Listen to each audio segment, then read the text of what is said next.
अरे अरे कारी जामुनिया तू फार के झपस जैतू हो।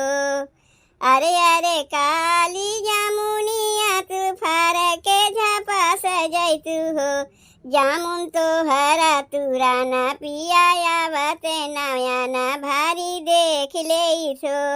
जामुन तो हरा तुराना पियाया बते नया ना भारी देख ले थो। अरे अरे काली जामुनिया तू फार के झपस जैतू हो।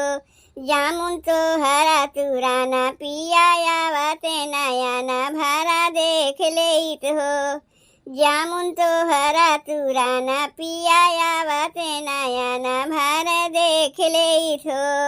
अरे अरे काली जामुनिया तू फार के झपस जैतू हो। अरे अरे काली जामुनिया तू फार के झपस जैतू हो। पिया भेज देले अपना नौकरवाया पुना नहीं आवेले हो। पिया भेज देले अपना नौकरवाया पुना नहीं आवेले हो। अरे अरे सासू जेठानिया तू अपने में लड़ जैतू हो। अरे अरे सासू जेठानिया तू अपने में लड़ जैतू हो। सासू तो का मनावे पियाया बते नया ना भारा देख लेत हो। सासू तो का मनावे पियाया बते नया ना भारा देख लेत हो। अरे अरे सासू जेठानिया तू अपने में लड़ गईलू हो।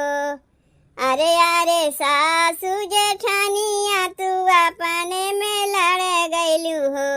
पिया भेज दीहिन लाहुरा देवरवाया पुना नहीं आवेले हो। पिया भेज दीहिन लाहुरा देवरवाया पुना नहीं आवेले हो।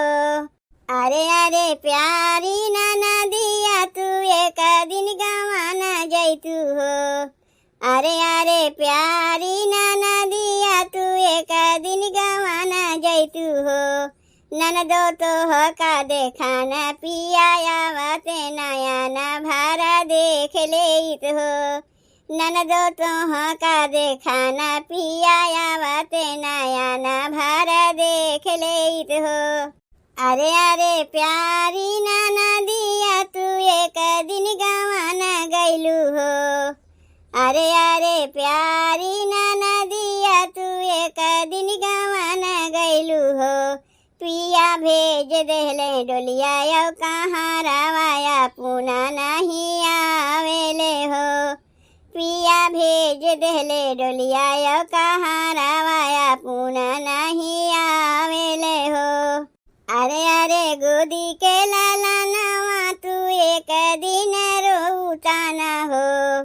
अरे अरे गोदी के लाला नवा तू एक दिन रोताना हो। ललना तो का देखाना पियाया बते नया ना भारी देख लेत हो। ललना तो का देखाना पियाया बते नया ना भारे देख लेत हो। अरे अरे गोदी के लाला नवा तू एक दिन रोई गईला हो। अरे अरे गोदी के लाला नवा तू एक दिन रोई गईला हो। पिया सुनी लिहले लालन के रुदानावा हालिया बेगे आई गईले हो। पिया सुनी लिहले लालन के रुदानावा हालिया बेगे आई गईले हो।